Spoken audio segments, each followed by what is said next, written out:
My grandmother used to say something that never made sense to me when I was young. She would say, "If you hear someone crying at night, and the voice calls your name, do not answer. Not shout. Not whisper. Not even turn your head. Just lie still and breathe quietly." When I asked her why, she would touch the old scar on her arm and say, "Because not every cry comes from the living." I laughed back then. I stopped laughing the night I broke that rule.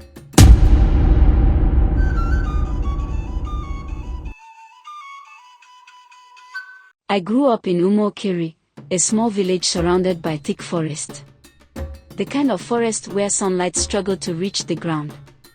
Where trees stood so close together, they looked like they were whispering. In our village, we had many rules. Don't whistle at night. Don't fetch water after midnight.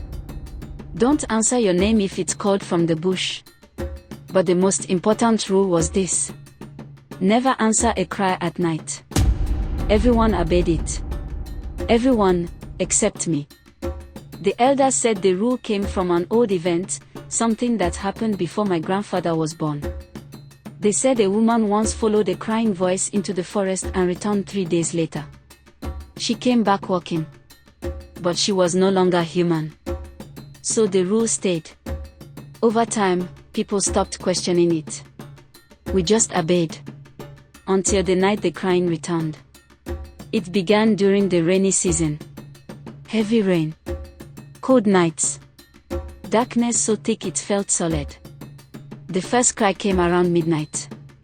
A soft sound. Like a child. At first, people thought it was just the wind. Or maybe a goat.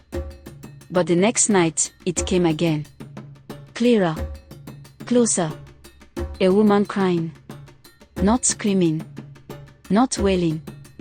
Just crying, like someone who was tired of crying. The sound came from the edge of the village, close to the forest. Nobody answered. Doors stayed shut. Windows closed. Oil lamps blown out. By morning, people talked in low voices. "Did you hear it?" "Yes." "From the bush?" "God forbid." The elders poured palm wine at the shrine and warned everyone again. No matter what you hear at night, do not answer. On the third night, something changed. The crying stopped being general. It became personal. That night, I heard it clearly. It was calling my name. Not shouting. Whispering. "Chinasa." My body froze. My heart started beating so hard I thought it would wake the whole house. I shared a room with my younger cousin, Amoka. She was asleep. I could hear his breathing. The voice came again. "Chinasa, please." It sounded like my aunt. My dead aunt. She died 5 years earlier during childbirth. Same voice. Same tired tone. I sat up on my mat. Every warning I had ever heard flashed through my mind. But my heart refused to listen. What if someone is really in danger? I thought. What if it's a trick of the mind? The voice cried again.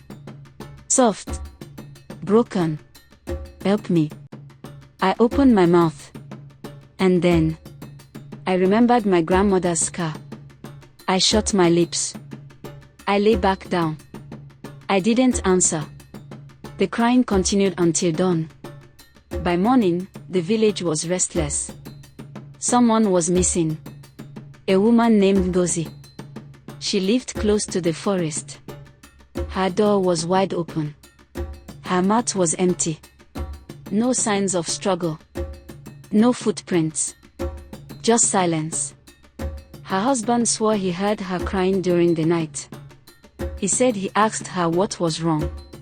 That was the moment the elders knew. They didn't waste time. A meeting was called. The oldest man in the village spoke with a shaking voice. "It has returned." Nobody asked what it was. We all knew. That evening, my grandmother called me to her room.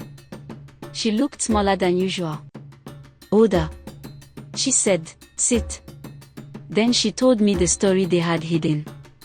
Long ago, during a famine, a woman lost all her children.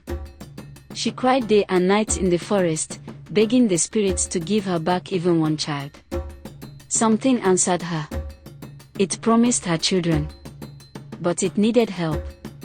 It needed voices. The woman became the caller. She learned to borrow voices of the dead, of loved ones, of children. Anyone who answered her cry joined her. When the villagers finally stopped answering, she was trapped between worlds. Waiting. Hungry. Listening. That night, the crying didn't come from the forest. It came from inside the village. From the road. From the wells. From behind houses. Different voices. Calling different names. People covered their ears. Children were held tightly. Grown men cried silently. Then we heard it. Footsteps. Slow. Dragging. Someone walking through the village at midnight. And crying while walking. Nobody slept. By morning, 2 people were gone. I wish I could say I was brave. I wasn't. On the 7th night, the voice came again. This time, it wasn't my aunt. It was my mother. My living mother. She was sleeping in the next room. Yet I heard her outside. "Chinasa. I'm in pain." I broke. I whispered back. "Mother." The crying stopped instantly. Silence. Then a voice whispered back, very close to my ear. "Thank you." The oil lamp went out. Something cold touched my foot. And then, everything went black. I woke up standing. Not lying. Standing in a place that looked like the forest, but wrong. The trees were too tall. Too still. No insects. No birds. Just whispers. Around me were people. Villagers. Some alive. Some dead. All with empty eyes. In the middle stood a woman. Her back was bent. Her hair touched the ground. She turned slowly. Her face was cracked like dry earth. She smiled with too many teeth. "You answered," she said. "I only need one more voice." She reached for me. A scream broke the air. A real scream. My grandmother. She stood at the edge of the forest holding a burning torch and chanting words older than the village. The caller screamed. The forest shook. I was thrown backward. When I opened my eyes, I was lying on my mat at home. Morning light filled the room. My grandmother sat beside me. Her arm was bleeding. She said softly, "You will never answer a cry again." 3 days later, my grandmother died. Peacefully. No crying at night. No footsteps. The forest went silent again. Till today, the rule remains. And now you know why. So listen to me carefully.